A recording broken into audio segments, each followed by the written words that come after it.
with the enforcement on the second day after I took office, when I knew that they will conduct inspections on the entertainment hub.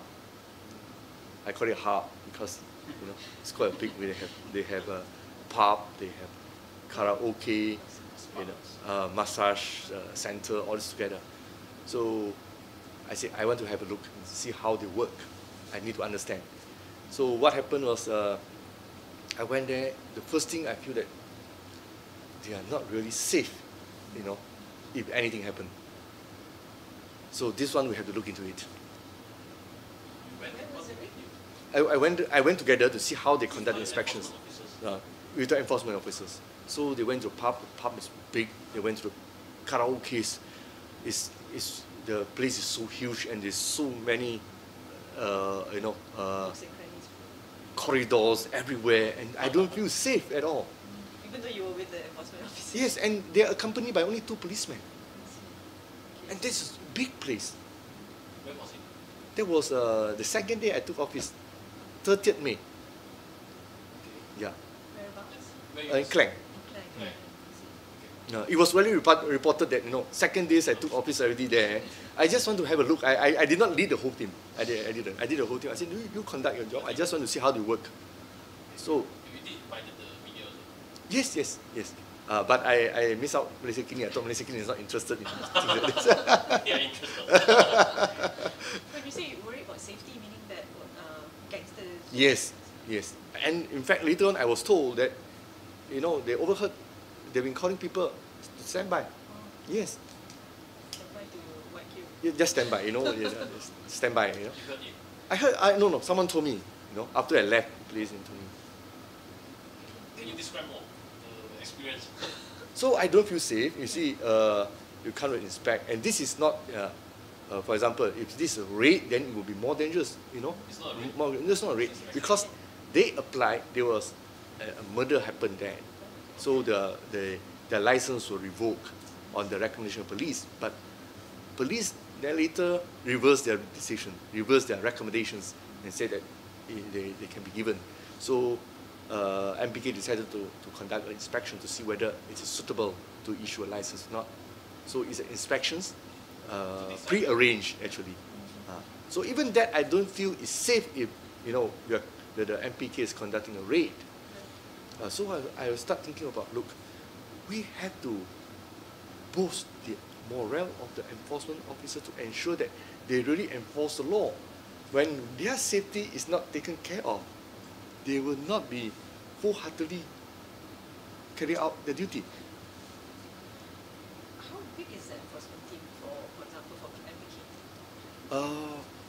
It's quite a big team, but to conduct inspection, they cannot send a whole troop. So that night, I was told there were 15 of them, 15. Accompanied 2 policemen. Yeah, no, 15, 1-5. Okay. Then there were 2 or 3 directors with 7 councillors, and accompanied by only 2 policemen. Did you call up your bodyguards? No, I didn't. I didn't. I don't even have bodyguards. That's just for inspection, for a raid? Inspections to see whether they fulfill the conditions to be issued a license. So there was with appointments. Even though even with that I don't feel safe, although it's pre-arranged. So I think we have to do something. Otherwise when they feel threatened, they would not do the job full-heartedly. So how will you ensure their safety by having So I security do some personnel? research, quite a cursory one. To equip them with firearms, I don't think is acceptable. Okay, but what other device that we can provide them? So I do some research on the electric baton. But of course, there's also some worries about that. This is the experience of overseas. But of course, so far nothing serious has happened. But there were some worries about the abuse. When I look at it, well, if that is only the issues, the worry of the abuse, then we can do it. We can have some SOP and some measures. For example, perhaps we can say that, okay, for the enforcement to carry out the duty in a safe situations, for every 3 enforcement officer in a group, we will provide only one baton, the electric baton. But the whole team, the maximum is 6 baton only. So you must have 18 enforcement officers to entitled to full set of 6. And perhaps, when you carry out of course this is an SOP, when they carry out the duty, those who carry the baton must stand in the second line. They are not the front liner. So they will come in only the safety is being threatened. So probably this is the thing. This is, of course this is only idea, yeah. It's similar to a taser, isn't it? Electric baton. Yes, it's something like that, yes. But there are a lot of from different manufacturers. So this is one thing that I think about, of course, subject to further study. But I come with this idea, so that when they carry out duty, they carry out duties with confidence. Is it something that they have complained about, safety? They may not complain because nothing has happened, but I look at it, I feel it's not safe. But they didn't complain to you. No complaint, but I said, any policeman, I do a police. But they may not complain because probably they are used to it. Yeah. They are conditioned to work in that situations. They may some worried, but perhaps they didn't voice it. But we have to understand, if being the leaders of the team, you must understand, how strong is your team, your team. You must know the strength and the weaknesses of the team. That's the reason why I conduct my first round of visit to all the masseurs. I think none of the EXCO had done so for that. I want to have a physical look, You say they are financially poor. You just look at the office, you will know whether they are financially poor or not. After the visit to the entertainment hub, do you agree the seriousness of the vice problem in Selangor? No, I only visited one, so I cannot say for sure how serious is it. See, but of course we have to look into the issues, okay? And at the ground, how are they going to do it? I leave it to their wisdom. They have the experience. I just look at the police side. We have to do something to do. Let's say that we say that, look, if there's so many, okay, from your statistic, from what you have reported, well, we need to reduce it. We need to have more operation to rate. Then we set the decision. They will carry out. Now, looking at the stats, is it true that in the past 4 years or so, there's been a surge in licenses given out to massage parlours? No. Since 2008, no license for massage parlour has been issued. So it's a complete lie. That is because of the political propaganda. But it's true. I mean, even in my area, like PJ, I can see a lot of massage parlours. Even in one street, there is. That doesn't mean that we have issued license. There's different issues already. That may be illegal. I mean, Yes, without license. illegal. If you're seen, those without license is definitely illegal. And it comes down to whether you have the capacity to rate them all. Yes. But of course, rating is one aspect of it. We may have some new ideas, okay, how to deal with things. In fact, I threw out as an idea. I can't remember to whom I raised it. Even to the YDPs I raised it. I said, look, I don't mean to bring up for discussion at this juncture because I have more important things to deal with.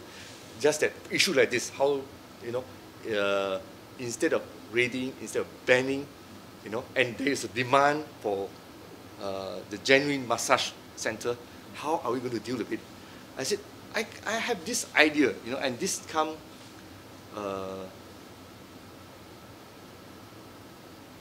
It suddenly dawned on me that, look, we may have some solution on this. What's the solution? I said, look, the problem is because of the vice, not because of the massage. Yes. Yeah. Probably we can have a new system. Massage parlour for single sex only. I see. Okay, you apply for massage center for male, then the whole place will be zoned as male zone. no female is allowed, even the cleaner. Okay, the masseurs, all of them will be male. Yes. Male masseurs for male. Yes. Female for Female for female. And female zone, no males is allowed to enter into that place. Even you are a wireman, no. Wireman must be off office hour or anything. So probably this is a way. And you cannot have two in the same row shops, because you know they are very smart. You get the same result, they just have it adjacent to each other, then they have it all. And yes. Or even you know you have to separate it by one shop also, they can rent out the other shop also, you know. You can strict, but you know, massage is part of this the Asians' way of treatment actually. So to totally ban it also actually may not be really practical. That's why we've issued some, but we ban the issuance of new license. So, but if there is a demand, then I think that can be done, because in China, to involve in this, you know, you must have a diploma. So it's a serious business there. But when it comes to Malaysia, things turns different. So that may be one option. I'm not saying that we are going to do so. But you're studying the option. No, that is only an idea throughout. I haven't come to that issue. Thirdly, I think I have to come back to the core business. Yes. So at the juncture, before we have a new policies, okay, please rate. You know, Dr. Banda, please rate the complaints. Yes, true, rate. But there are a lot of complaints. Carry on. I have no problem. When you propose this to the YDPs, what will their reaction? No, I said no. This is for further discussion, because it was not in the agenda. We are before we end the meeting, the casual, conversations, you know. So, because we are trying to throw out ideas of how to deal with certain issues that has been pending, or there has been controversies when we're so innocent, we didn't issue any, the accusations were everywhere. Yeah, now, how to deal with it. I said, look, I have this idea. It's just like a brainstorming.